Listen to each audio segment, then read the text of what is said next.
Rolling Stone, qui est un grand magazine américain, qui a titré un truc intéressant qui est « Les NFT ont enfin perdu leur valeur ».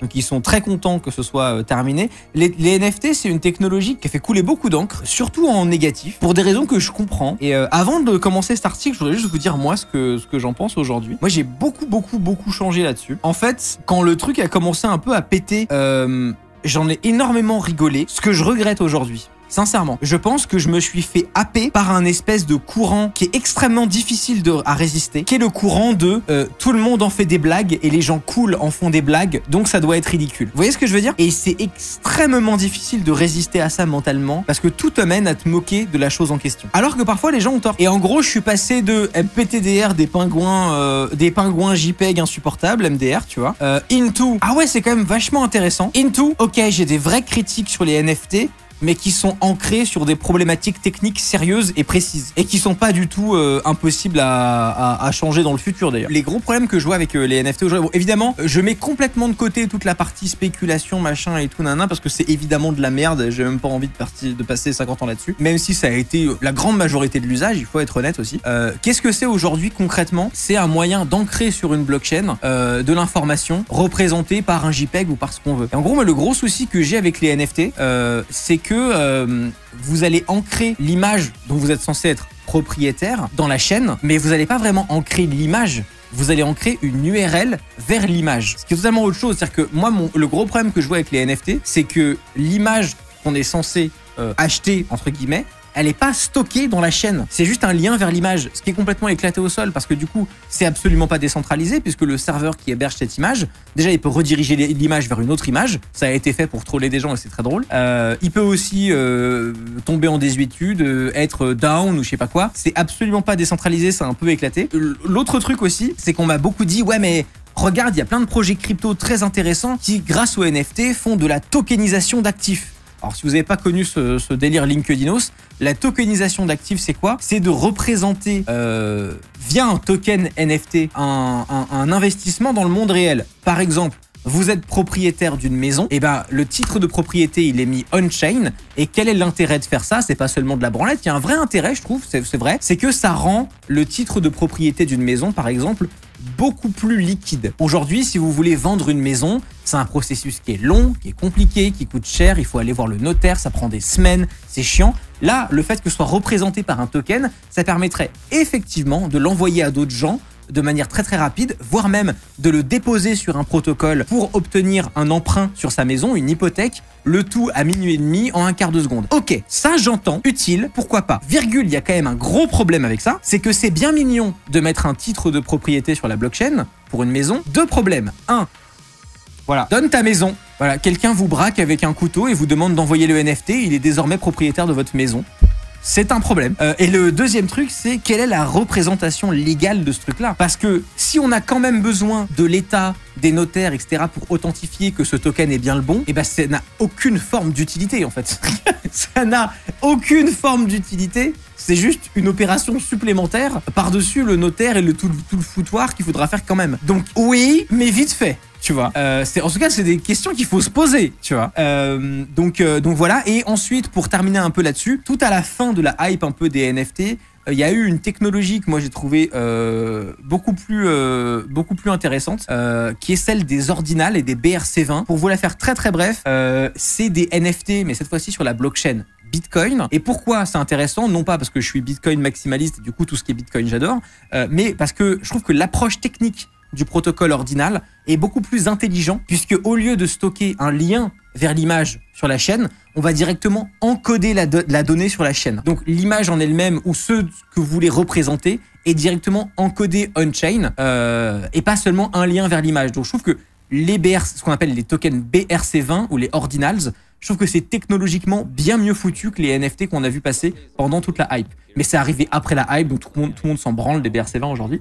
Mais n'empêche que moi j'ai trouvé ça techniquement bien foutu. En tout cas beaucoup mieux pensé que ce qu'étaient les ordinals. Alors, le seul réel intérêt des NFT pour moi, c'est pour la traçabilité de produits industriels. Exemple, pour la norme EN 9100, qualité aéronautique, la moindre pièce que tu fabriques, c'est 50 pages de papier de conformité entre les fournisseurs, qui a fait quoi quand, là il y a un intérêt. Mais je suis même pas sûr parce qu'en fait, à partir du moment où tu as besoin d'avoir de la confiance, le NFT sert à rien parce que du coup, de toute façon, tu as besoin que le fournisseur du matériel dont tu vas suivre la conformité dise qu'il est bien aux normes. Tu vois, moi je trouve que les NFT, ça a un usage à certains endroits, ça a juste un usage beaucoup moindre que ce que la hype a amené, mais c'est à peu près l'histoire de toutes les technologies. Hein. Je vais pas vous refaire mon truc sur Paint, hein. Mais vraiment, au début, quand une technologie sort, tout le monde s'en branle.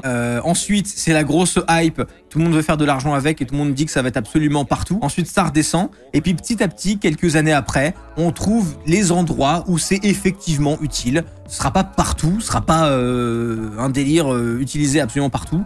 Mais ça trouvera son usage de temps à autre, pourquoi pas. Moi, c'est un peu là où j'en suis, tu vois. Genre, je vous donne un exemple tout con. Le fait que des billets de concert soient des NFT avec une illustration un peu jolie, ça, j'y crois à mort. Parce que c'est pas seulement « On va mettre le billet de concert dans la blockchain, je suis sur LinkedIn ». Non, il y a vraiment une petite illustration un peu sympa, que les gens peuvent s'échanger après le concert et tout. En vrai, why not, tu vois. Franchement, pourquoi pas. Pareil pour les skins de jeux vidéo, pour les jeux qui sont de la même boîte. Genre, par exemple, qu'un skin d'un jeu Riot Games soit, entre guillemets, dématérialisé en NFT pour qu'on puisse l'échanger facilement et rapidement sur des places de marché et qui sont interopérables entre League of Legends, Teamfight Tactics et Valorant. Ouais, ok, ouais, je vois le truc, tu vois. Mais voilà, c'est pas partout, quoi. Deuxième balle perdue pour nous autres LinkedInos. Mais je vous aime, les LinkedInos. Vous savez qu'au fond de moi, je suis un LinkedInos. Hein. Ubisoft a testé, ils se sont pris une shitstorm du futur et ils ont fermé le projet 6 mois après. Ouais, mais ça va revenir. Tu sais, c'est que les entreprises, parfois, elles prennent des décisions parce que les gens ils gueulent. Mais ça veut pas dire qu'ils vont pas réessayer plus tard, tu vois.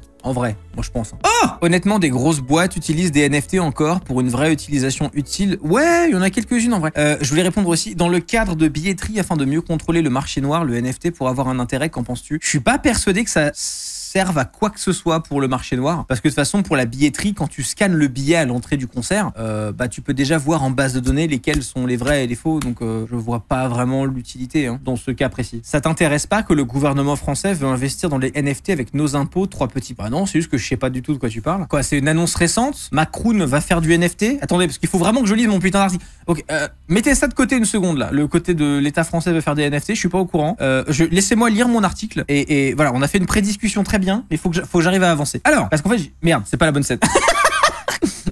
Pardon, excusez-moi une seconde. Une équipe de chercheurs a analysé les chiffres pour expliquer pourquoi on ne voit plus autant de gens colporter de vilains singes de dessins animés sur Internet. Les NFT. Ou jetons non fongibles, autrefois vantés comme une révolution dont la cryptographie et l'art numérique sont en grande partie sans valeur. Alors, moi je trouve que c'est une analyse éclatée au sol par notre ami Miles Klee. Et j'aimerais juste faire une pause là-dessus pour que vous vous fassiez plus avoir par des analyses que je trouve de mauvaise qualité. Qu'est-ce que je veux dire par là? Je continue juste après, promis. En fait, peut-être qu'au fond, il a raison et que les NFT, ça remontera plus jamais. C'est pas ce que je dis. En revanche, il faut faire très attention à un truc. Très attention à un truc. Ne vous faites pas avoir. N'essayez pas d'analyser une tendance long terme avec des données du présent. C'est catastrophique comme avis. Et que vous ayez raison plus tard ou non, c'est toujours une mauvaise façon de faire. Parce que vous pouvez vous faire baiser facilement avec des mauvaises données. Typiquement, début des années 2000, Allo Resto, qui s'est fait racheter par Just Eat, qui est un groupe anglais. Allo Resto était en perte totale financière. La boîte était au bord de la faillite. Est-ce que ça veut dire pour autant que l'industrie de la livraison de repas allait s'écrouler pour toujours? Pas du tout. Analyser une tendance long terme avec des données uniquement du pire moment du marché, parce qu'on est en plein bear market, sur un des assets qui est les plus spéculatifs, et donc qui va avoir la plus grosse hausse, mais aussi la plus grosse baisse, c'est une très mauvaise idée. Peut-être que sur le long terme, vous aurez raison, mais cette façon de l'analyser, pour moi, est extrêmement mauvaise. Et c'est comme ça qu'on se retrouve notamment sur Bitcoin, parce que ça, c'est un sujet que je suis beaucoup, avec des articles, surtout dans la presse généraliste, comme celui-là de Rolling Stone. Dès que Bitcoin monte un peu, genre « Oh là là, ça monte !»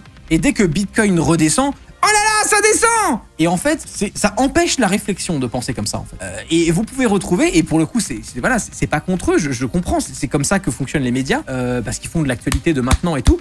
Mais si vous regardez les headlines de BFM TV, Le Monde, tout ce genre de médias traditionnels dès qu'on parle de Bitcoin. Oh là là, ça monte, oh là là, ça descend, oh là là, ça monte, oh là là, ça descend, oh là là, ça monte, oh là là, ça descend. Et pour illustrer ce point avant de continuer dans l'article, mais vraiment désolé, je fais aparté sur aparté sur aparté parce que vraiment c'est réel. Il y a une excellente vidéo qui dure 1 minute même pas, que je vais vous montrer parce que ça illustre ce que je suis en train de dire brillamment, qui s'appelle Don't buy Bitcoin, it's going to crash. N'achetez pas du Bitcoin, ça va crasher. La vidéo fait 55 secondes et j'aimerais que vous regardiez ces 55 secondes parce que ça illustre exactement ce que je veux dire. La vidéo date en plus il y a plusieurs années, hein, elle date de 2017, un truc comme ça. This one time, Bitcoin went from 6 cents all the way to 36 cents, and then it crashed down to 21 cents. And then another time, Bitcoin went from 85 cents all the way to $29, and then it crashed to $3. And then another time, Bitcoin went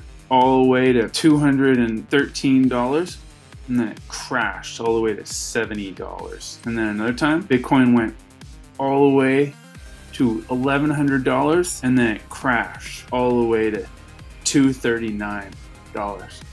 So the moral of the story is, don't buy Bitcoin, because you know it's gonna crash again.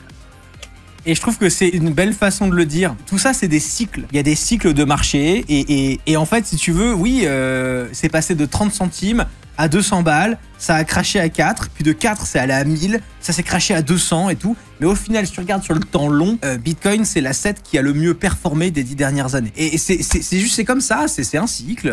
Et il fait une comparaison sur un an et pas sur l'ensemble. Oui, c'est le but, c'est la blague. La blague, c'est ça, en fait, tu vois. Même chose avec le S&P 500. Alors, le S&P 500, c'est le CAC 40 américain, pour ceux qui savent pas. Moins 3% sur les derniers jours, mais environ plus 10% dans les 3 dernières années. Exactement la même chose. Et tu pourrais faire un article en disant « Le CAC 40 est tombé de 3%, oh mon Dieu, c'est insane, c'est énorme !» Oui, mais bon, sur les 3 dernières années, tu t'en branles, en fait, tu vois. Donc voilà, bref, tout ça pour dire, vous faites pas avoir par des visions trop étriquées d'une photo d'un instant présent pour voir ce qui se passe en règle générale. Bref.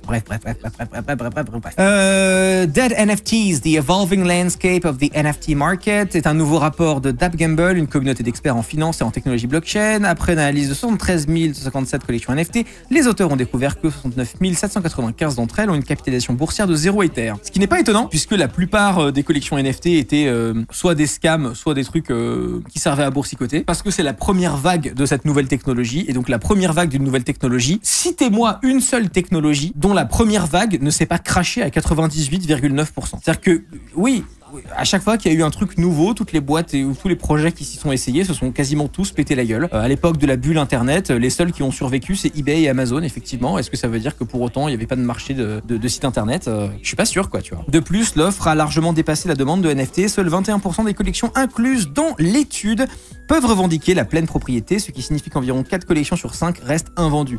Alors que les acheteurs deviennent plus exigeants, note le rapport, les projets qui manquent de cas d'utilisation clairs, de récits convaincants ou de véritables valeurs artistiques ont de plus en plus de mal à attirer l'attention et les ventes, ce qui est tout à fait normal. Et alors que les gros titres de la spéculation NFT à l'apogée se concentraient sur des pièces individuelles vendues pour l'équivalent de millions de dollars en crypto, presque aucune n'a un prix aussi exorbitant aujourd'hui. Ça ne fait que répéter un peu ce genre de truc. Il y a eu une réponse très rapide que je trouvais pas mal de The Verge. Ils ont bien répondu. Alors après, c'est une brève de The Verge qui reprend l'article de Rolling Stone et qui ajoute une petite analyse et qui est à peu près la même que la mienne, donc je la trouve pas mal parce que tout ce que je dis est très intelligent.